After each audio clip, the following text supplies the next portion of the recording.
Maikli lang ang buhay, kaya piliin mo ang mga bagay na makapagpapasaya sa'yo. Maging mabait at maging totoo.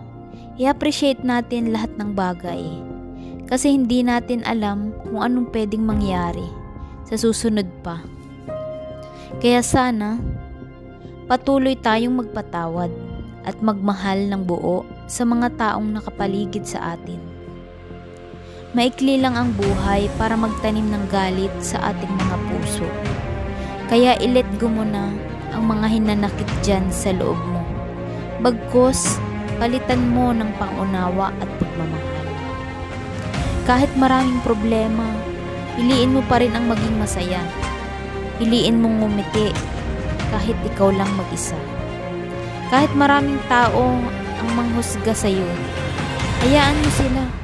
Bagkus, ipagdasal mo sila. Ang oras ay napakabilis. Walang replay, walang rewind. Kaya enjoyin mo lang bawat sandali dahil walang nakakaalam kung hanggang kailan tayo sa mundong ito.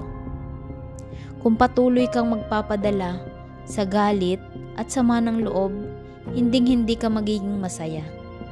Lalo na kung paiiralin mo ang galit. Gawin mong inspirasyon ang kapwa mo na nakakaangat sa buhay. Magdasal ka at samahan mo ng sipag at tiyaga. Balang araw, makakamtan mo rin lahat ng iyong minimithi at minimitis. Ang buhay ng tao ay hindi perfecto. Lahat tayo nagkakasala. Lahat tayo nagkakamali. Pero ang mahalaga, marunong tayong humingi ng tawad at magpatawad.